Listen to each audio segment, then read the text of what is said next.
ये भ्रष्टाचार अगर करने से, मोर आवास का फॉर्म भरवाने से, महतारी के संदर्भ में घोषणा करने से, इससे आप इस जीत को हासिल किए या आपको मानते हैं कि आपने भूल सुधार की? किसानों की धान खरीदी के संदर्भ में 2018 में भाजपा ने जो नीति अपनाई थी, 2023 में उस नीति में जो बदलाव किया, उसने आपको सिर आंखों पर बिठा लिया। मैं न तो पिछली बार वाली बात से आपको सहमत हूं, पहले भी आपके चैनल, खाली धान खरीदी से हमारा सरकार पिछली बार नहीं गई जी। मैं कहता हूं कि एक सामूहिक प्रयास होता है, सामूहिक दृश्य हमको पैदा करना होता है, और जब सामूहिक दृश्य होता है, हर एक काम में हर एक चीज का योगदान है। और मैं तो राजस्थान का रहने वाला हूँ जी।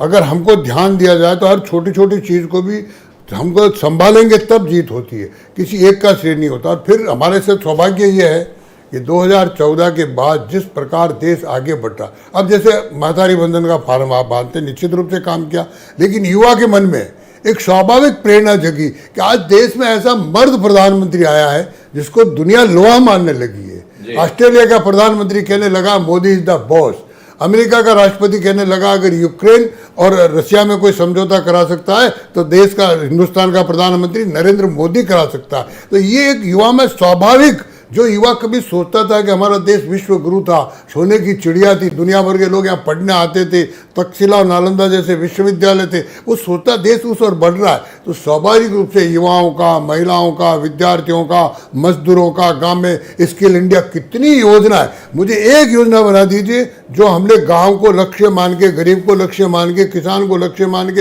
हमने सिर्फ 2000 यानी 6000 रुपये मंथली किसान का किया था।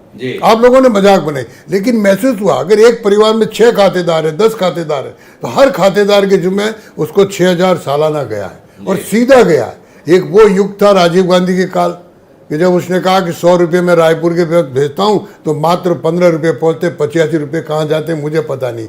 आज नरेंद्र मोदी जी ने 14 के बाद व्यवस्था की कि अगर 100 रुपया नहीं 1 रुपया भी भेजा है तो पूरा 1 रुपया उस मेरी वृद्ध माँ के पास जाएगा, उस वृद्ध हमारे बापू के पास जाएगा। और ये व्यवस्था से स्वाभाविक समाज जीवन का प्रत्येक वर्ग, देश आगे बढ़ रहा है, ये सोच करके हमारी तरफ मतदान किया।